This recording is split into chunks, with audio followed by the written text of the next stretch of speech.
안녕하세요. 힐링닥터 사공중입니다. 반갑습니다. 교수님, 그 우울증에는 증상이 어떤 것들이 있죠? 우울증 증상은 좀 많은데요. 하나하나 이렇게 그럼 살펴가도록 하겠습니다. 우리가 우울증이라는 의학적 용어는 사실은 우울장애이고요. 또 우울장애가 여러 가지 분류의 질병들이 있는데요. 가장 대표적인 주요 우울장애의 증상에 대해서 설명을 드리도록 하겠습니다. 주요 우울장애 증상을 한 4가지 그룹으로 나눠서 설명을 드리겠는데요. 우리 일반적으로 알고 있는 것은 이제 우울증 그러면 기분 증상이죠. 그러나 이제 우울장애는 기분 증상만 있는 것이 아닙니다. 두 번째로는 사고와 인지 증상, 생각과 인지 증상이고요. 또 세 번째로는 생물학적 증상, 또 네 번째로는 정신운동 증상이 있는데요. 먼저 하나하나 이제 살펴볼게요. 주요 우울장애의 가장 핵심적인 증상은 당연히 기분 증상입니다. 이 기분 증상은 두 가지 측면이 있는데요. 하나는 부정적인 감정에 대한 증가가 있죠. 또 하나는 긍정적인 감정에 대한 저하가 있습니다. 부정적인 감정에 대한 증가는 당연히 우울한 기분이죠. 이것은 주관적으로 보고하기도 하고요. 또 객관적으로 관찰되기도 합니다.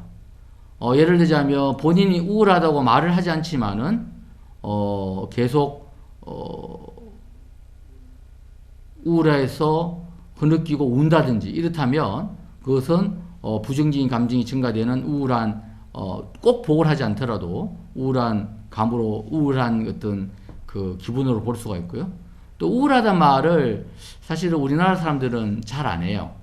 뭐 슬프다 아니면 오히려 화가 난다, 짜증 난다, 뭐 이러한 말들이 사실은 우울하다는 말하고 굉장히 비슷하고, 특히 청소년 우울증 같은 경우는 되게 우울하다고 말하지 않습니다. 짜증 나요가 우울하다는 말하고 비슷한 말입니다. 또 이제 기분의 문제에서 두 번째 문제는 긍정적인 감정이 저하되면 우울한 거죠.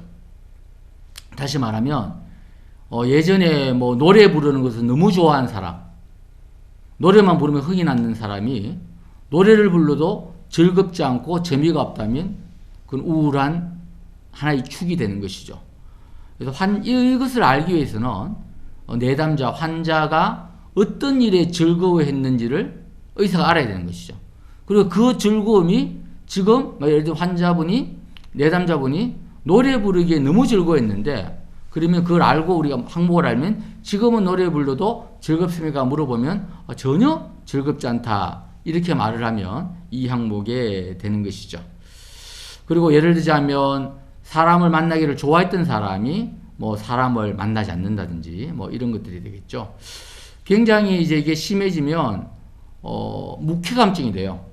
은혜도니아. 그러니까 어떠한 일에도 쾌감이 없는 거죠. 또 이게 더 심해지면 아파시라고 무감동, 아무 감동이 없는 그러한 부분이 되는 것입니다. 우울장애의 기분 증상이 지속되면요, 이게 좀 다른 이야기지만은 좀 비슷한 얘기 좀 말씀드리면 알렉시사이미아라고 감정 표현 불능증이 돼요. 감정 표현이 안 돼요. 그러니까 우울한 사람이 너무 적당히 있으면 뭐 우울해요, 짜증내요, 화나요, 슬퍼요 이렇게 말하는데요. 우울한 사람이 너무 깊어지면 감정 표현 불능증이 생겨갖고 우울하다는 표현을 안 해요. 그래서 자신의 감정이나 기분을 물으면 몰라요 또는 대답조차 안 하게 되는 것이죠. 그럼에도 불구하고 이것을 우리가 정밀 면담을 하게 되면 이거는 감정 표현 불능증으로 모른다고 대답하고 대답조차 하지 않구나라고 생각할 수 있는 것이죠. 그러니까 일부 환자들은요, 좀 전에 이제 객관적으로 우는 것이 우울증의 표현일 수 있다고 그랬는데, 일부 환자들은 감정 표현 불능증이 되면요, 울 수조차도 없는 역설적인 상황이 일어나는 거예요. 감정 표현이 안 되니까요. 사실 감정 표현 불능증 상태가 되는 분들이 사실 나중에 말씀드리겠지만은 이 우울감을 기분으로 표현하지 않고 무의식적으로 신체화돼서 신체 증상이 많아요. 아픈 거죠. 본인은 기분은 못 느끼는 거죠. 그러나 이제 무의식적으로 신체화 반응을 일으켜서 몸이 아프기 때문에 본인이 몸이 아프다고 생각하지 우울증이라고 생각은 하지 않게 되는 것이죠. 주요 우울장의 이제 기분 증상에 대해서 말씀을 드렸고요. 두 번째 그룹에 대해서 말씀을 드릴게요. 두 번째 그룹의 증상은 사고 및 인지 증상의 문제인데요. 먼저 진단 기준의 증상을 살피기 전에 우울증 환자의 사고의 특징에 대해서 조금 살펴보도록 할게요. 우울증 환자는 주로 세 가지 측면에서 부정적인 평가를 합니다. 이것을 우리가 인지3제라고 하는데요.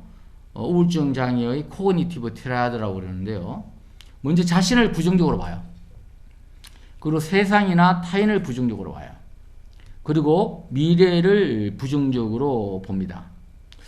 그래서 우울증 환자들의 흔한 인지3제를 보면요. 먼저 자신에 대한 부정적 사고 때문에 자신은 사랑받을 수 없는 사람이라고 생각해요. 자신은 패배자로 생각해요. 자신은 실패자로 생각해요. 또한 세상이나 타인에 대한 부정적인 사고 때문에 나는 타인에게 거부당할 것이다. 또 남 탓을 하는 경우도 있죠. 그리고 또 미래에 대한 부정적 사고 때문에 자신은 절대로 행복하지 못할 것이다. 나는 희망이 없다라는 절망감을 많이 표현하기도 하죠. 이러한 인지적 3제 때문에 우울증에 나타나는 증상이 몇 가지가 있는데요. 하나가 이제 무가치감이에요. 무가치감. 자신감이 많이 떨어졌기 때문에 나는 한심하고 불필요한 사람이라고 생각하는 것이죠. 또 세상을 또 부정적으로 보니 확실히 자신에 대한 문제가 있기 때문에 죄책감이 많아요. 예를 들면 나는 나쁜 엄마예요. 애들도 챙겨주지 못하고 아무짝에도 쓸모가 없어요. 내가 없어지는 것이 우리 가족들에게 훨씬 나아요. 뭐 이런 죄책감들, 자책감들 이런 것을 많이 하죠. 뭐 또 별로 잘못을 안 했는데도 모든 것이 제 잘못이에요. 그리고 정말 너무 후회돼요. 이런 이야기들을 많이 합니다. 또 우울증 환자들은 이제 사고와 인지 증상이 있다고 그랬잖아요. 인지 증상으로 대표적인 것이 집중력이 감소가 됩니다. 책을 보기 싫어서 읽지 않는 것은 의욕의 문제지만요. 책은 보고 싶은데 책을 읽어도 집중이 안 돼서 무슨 말 하는지 모르는 거죠. 또 인지장애로 우울증 환자의 인지장애로 대표적인 것이요. 결정장애였어요. 사소한 일의 결정의 문제에도 결정을 잘 못하는 것이죠.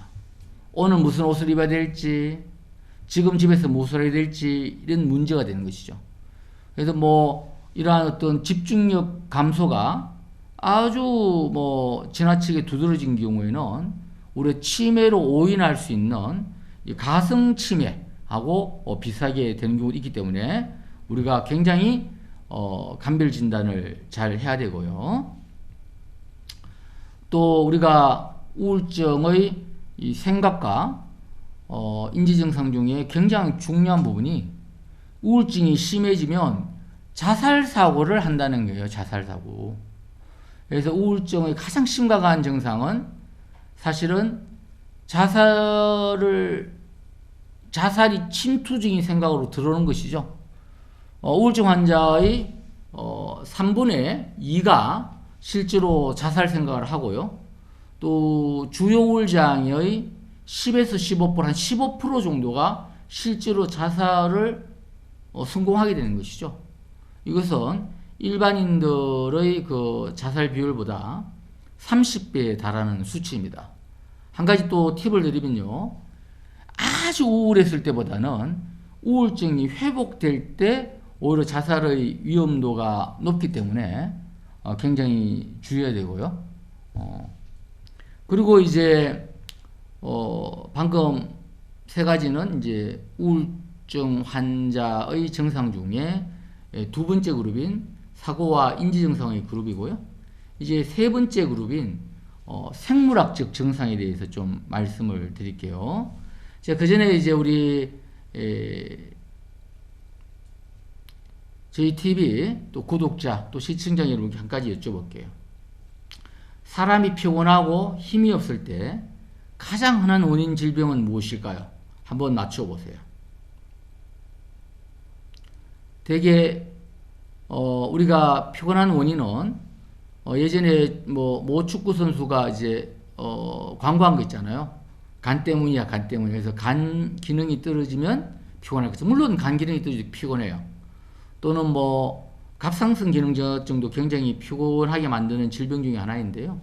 사실은 피로를 일으키는 가장 흔한 질병은요, 우울증입니다. 피로가 오는 가장 흔한 질병은 우울증이에요. 피로가 오는 질병이 아니지만 오는 어떤 상황은 스트레스고요. 그래서 이제 피곤한 것의 가장 흔한 원인 질병이 이제 우울증이라고 말씀드렸잖아요. 거꾸로 말씀드리면 우울증 환자의 대표적인 생물학적 증상이 피곤한 거예요. 몸에 힘이 없고 쉽게 피곤해지는 거예요. 그리고 우울증 환자의 생물학적 증상의 또 다른 문제가요, 수면 장애가 일어나는데요. 특히 이제 불면증이 많이 일어나죠. 그래서 이제 우리가 의사들은 서파수면이라 그러는데 깊은 잠을 못 자는 거죠. 그리고 잠이 자꾸 깨어지고요. 또 꿈이 많아지고요. 그러한 것이죠. 간혹 가다가 이제 우울증 환자들 중에 과수면이 오는 경우도 있죠. 과수면은 특히 이제 젊은 우울증 환자한테 과수면이 많이 오는 경우가 있고요. 또 이제 생물학적 증상으로 하나가요, 식욕 부진이나 체중이 이제 감소가 되는 것이죠. 그래서 그런 또 어떤 경우에는 또 일부 환자는 오히려 식욕이 증가되고 탄수화물과 달콤한 음식을 많이 먹어서 또 체중이 증가되기도 해요. 그리고 또 부수적인 증상으로 성욕의 감퇴가 일어나기도 하고요. 또 어떤 경우에는 강박적으로 또 성욕이 강박적으로 증가되기도 하는데 대개는 이제 성욕이 떨어지죠. 그리고 이제 주요장의 네 번째 그룹에 대해서 좀 말씀을 드릴게요. 마지막 그룹인데요. 정신운동 증상이에요. 두 가지가 있는데요. 정신운동성 지체가 있어요. 이 말씀은 뭐냐면 우울 증상의 정신이 행동으로 표현되는 것인데요. 그러니까 사람이 굉장히 행동이 느려지고요. 굉장히 행동이 느려져요. 행동이 느려지고 마침 파킨슨병 환자가 이제 거기는 신경학적 문제 때문에 이제 행동이 느려지는 거거든요. 마침 파킨슨 환자병처럼 행동이 굉장히 느려지고 또 얼굴의 표정도 굉장히 이제 굳게 되는 것이죠. 그러한 경우를 보이는 경우도 있고요. 또 어떤 경우에는 정신운동성 지체와 반대되게 정신운동성 초조가 일어나요. 그래서 이런 경우에는 우리가 굉장히 초조해하고 왔다 갔다 하고 이런 거죠. 그래서 정신운동성 지체가 일어나면 좀 전에 말씀드린 것처럼 행동도 느려지고 말소리 속도도 느려지고 또 말의 톤도 저음으로 깔리고 파킨슨병처럼 꾸부정한 자세가 되고 말을 안 하는 시간도 늘어나고요. 또 반대로 정신운동성 이제 초조인 경우에는 굉장히 환자가 초조해서 왔다 갔다 하고 말이죠. 이러한 상태가 되는 것이죠. 그래서 심하면 정신운동성 지체가 굉장히 심한 경우에는요, 우리가 우울증 혼수라 그래서 꼼짝하지 않는 경우도 있어요. 꼼짝하지 않는 경우. 이런 경우에 꼬집어도 꼼짝하지 않아요. 그럴 경우에는 우리가 이제 실질적으로 뇌의 문제 때문에 꼼짝하지 않는 혼수하고 우울증이 깊어서 오는 혼수는 다르잖아요. 굉장히 감별이 중요하다는 말씀을 드립니다. 그래서 우리가 우울증 증상에 대해서 질문을 주셨잖아요. 한 4가지 그룹으로서 제가 나누어서 좀 설명을 드렸어요. 하나는 이제 기분의 그룹, 또 하나는 사고와 인지의 그룹, 또 하나는 생물학적 정상의 그룹, 또 하나는 정신운동성 그룹, 이렇게 나눠서 설명을 드렸어요. 예, 감사합니다.